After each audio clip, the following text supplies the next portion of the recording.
Trainer Carlos David fell in love with horses since he was a child back in Colombia. There was a farm outside the city where he worked, and it was breeding for polo horses. And he used to take us there on the weekends, when we didn't have school.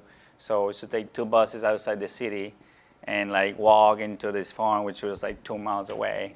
And it was just great. I loved it, and I didn't care if I had to like work or for free or whatever with the kids, and we just enjoyed riding the horses, and it was fun. When Carlos arrived to the US, he started working with Hall of Fame Bill Mott.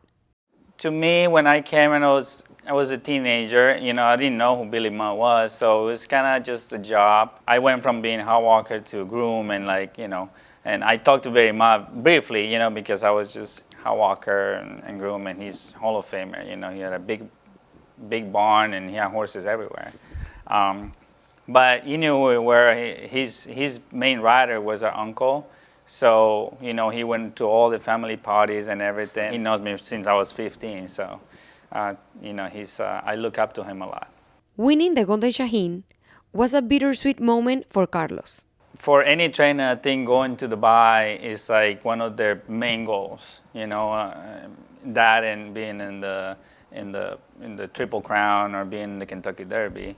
So for only being my second year training horses and being able to go to Dubai was like a huge experience.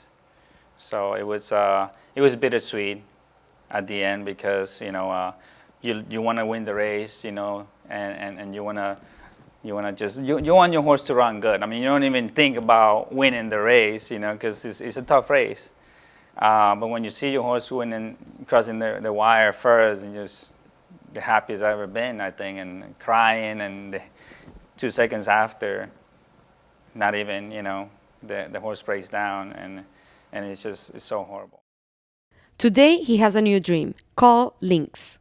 Well, just her style of running, I think that, last 2 races, even though she's won them, she's, you can see that she's been kind of forced to follow the pace, and when they go short here, 6 furlong, 7 furlong, even a mile, from just one turn, they just gun it. They're going 45, and 109, 110. It's just hard to follow that pace, and I know, Sai just has to get after her to get her to pick up the pace at the end, and she comes flying. So, well, I think is one of the main goals. Last year we tried to do it at 10. Unfortunately, we had to send him home, just give him some time off, and if she does win the 3 turns, I mean, I think it'll be the logical spot.